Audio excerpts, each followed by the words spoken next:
Hello everyone students, कैसे हो आप। आज आपके लिए हमने लाया है करंट अफेयर का एक टॉपिक और उस टॉपिक का नाम है erectile bond scheme. Erectile bond scheme क्या है? इलेक्ट्रल बॉन्ड स्कीम, जिसे हम इलेक्ट्रल बॉन्ड योजना के नाम से भी जानते हैं। और सवाल बनता है और सोचते भी है आम व्यक्ति, बीजेपी के पास, Congress, Samajwadi, Aam Aadmi party, Shiv Sena, NCP, Trinamool Congress, TMC, Bahujan Samaj party, इन सब पार्टियों के पास पैसा कहां से आता है? और ये इनके ऑफिस, इनके मेंबर्स, इनके साथ कार्य करते हैं, काम करते हैं, फ्री में तो कोई नहीं करता होगा। तो इनको कोई ना कोई पैसा डोनेट करता है, कोई इनको पैसा देता है, फंड देता है। और ये फंड कैसे मिलता है, तो उसके बारे में हम चर्चा करेंगे। पहले ऐसा होता था कि कोई भी कंपनी अपना 1% पैसा डोनेट करती थी। और कंपनी पैसा इसलिए देती है, कोई भी कंपनी या कोई भी व्यक्ति किसी को पैसा इसलिए देता है, उसका उसमें मफाद होता है, उसका फायदा देखता है कि मैं इसको पैसे दूंगा, इससे मुझे कुछ बेनिफिट मिल सकता है। तो जाहिर सी बात है, अगर जो सरकार राज कर रही है देश पर, राज्य पर, उस शहर पर, अगर उनको पैसा देते हम, तो वो हमें फायदा पहुंचाएंगे। तो इस तरह अल्टरनेट ये काम होते रहता है, गिव एंड टेक, लेना और देना। तो 2017 में जब फाइनेंशियल बिल इंट्रोड्यूस हुआ, उसके साथ इसके ऊपर चर्चा की गई इलेक्ट्रल बॉन्ड पर।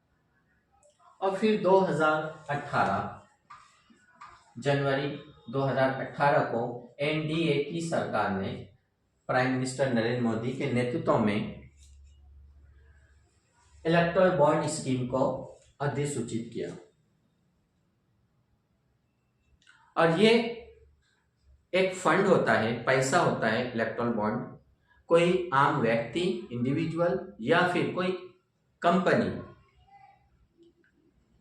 अपनी किसी भी पार्टी को, जिससे उसको फायदा पहुंचे या ना पहुंचे, वो उसका पर्सनल मैटर है, वो फंड दे सकता है।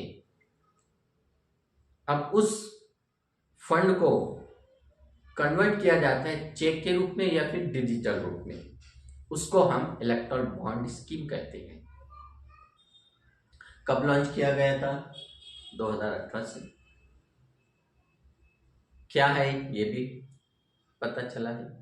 अब बहुत सारी कंपनीज होती हैं, अक्सर हम रिलायंस का, अदानी का, जियो का, बहुत सारी कंपनियों के नाम सुनते हैं। अपोजिशन पार्टी उनका नाम लेती है, भाई इनका इनके साथ ऐसा मैटर चल रहा है। और हमारे भारत में ही नहीं, विश्व के सभी देशों का यही हाल है कि हर पॉलिटिकल पार्टी को बड़ी बड़ी कंपनी या फिर इंडिविजुअल कुछ लोग पैसा यानी फंड प्रोवाइड करते हैं, देते हैं। जिस तरह हम आम व्यक्ति एक दूसरे को कोऑपरेट करते हैं, मदद करते हैं, वैसे ही ये भी पॉलिटिकल पार्टी को पैसा देते हैं। अब अगर आपको भी देना है तो आप भी दे सकते हैं। तो इसके लिए state bank of India, SBI, यहां पर आप जा सकते हैं, इलेक्ट्रल बॉन्ड आपको मिलता है। और कब मिलता है? तिमाही के शुरुआती 10 दिनों में, 10 दिन तक आपको मिलता है। तो ये अप्रैल, जनवरी और जुलाई, देन अक्टूबर,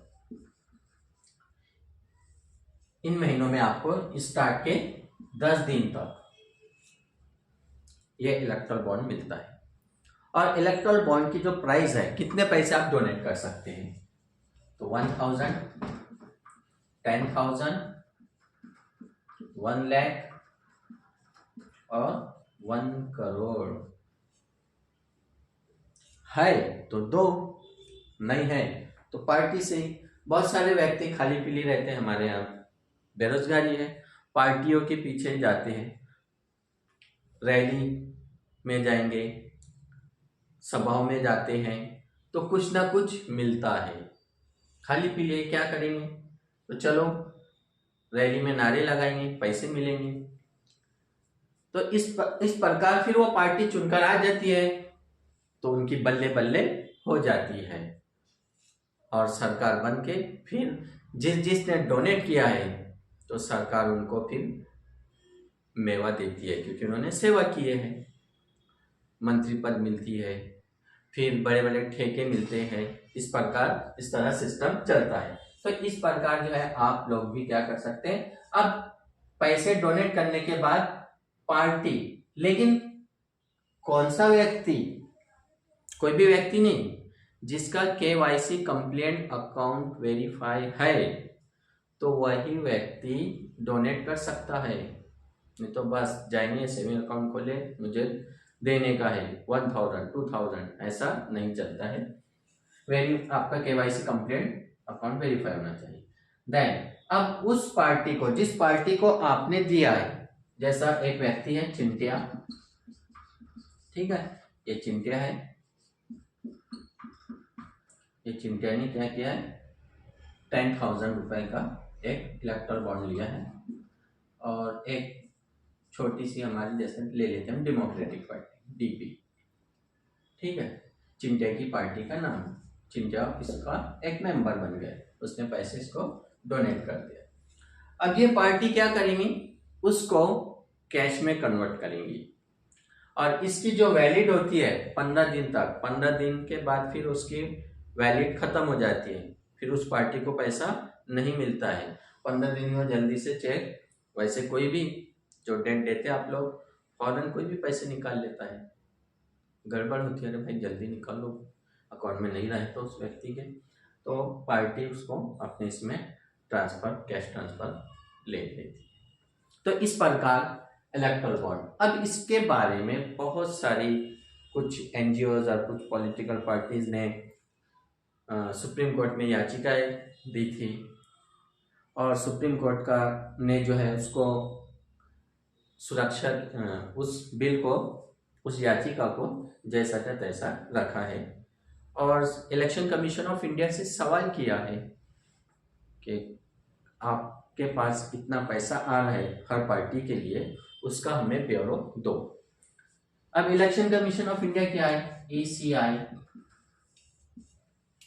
जो पूरे भारत में लोकसभा, विधानसभा, पार्लियामेंट की, असेंबली की, प्रेसिडेंट के, राज्यसभा के सभी इलेक्शन करवाते हैं, अब पूरा ब्यूरो रखते हैं, पार्टी का सिंबल, पार्टी की रजिस्ट्रेशन, मेंबरशिप, टोटल सब डाटा किसके पास रहता है, इलेक्शन कमीशन ऑफ इंडिया के पास रहता है।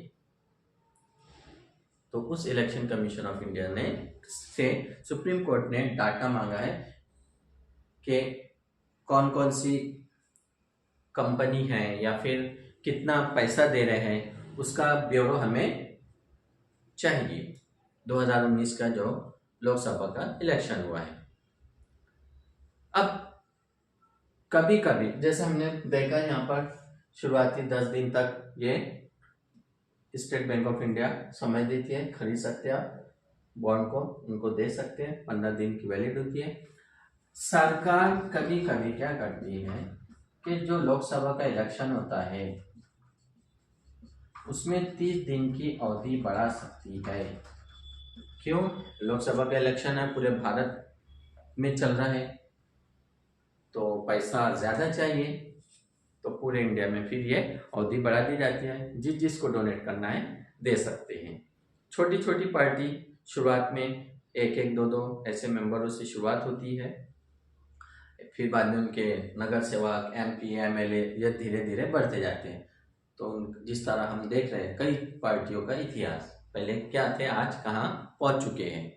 तो ये सब फंड के जरिए, क्योंकि फाइनेंस बहुत इंपॉर्टेंट होता है, क्योंकि सब सिर्फ कुर्बानी देंगे, भाई हम तैयार है, हम मेहनत करेंगे, लेकिन उसको उसका कुछ मिलना चाहिए। फ्री में कोई रैली में आएगा, फ्री में कोई आंदोलन करेंगे तो कुछ ना कुछ मिलता है।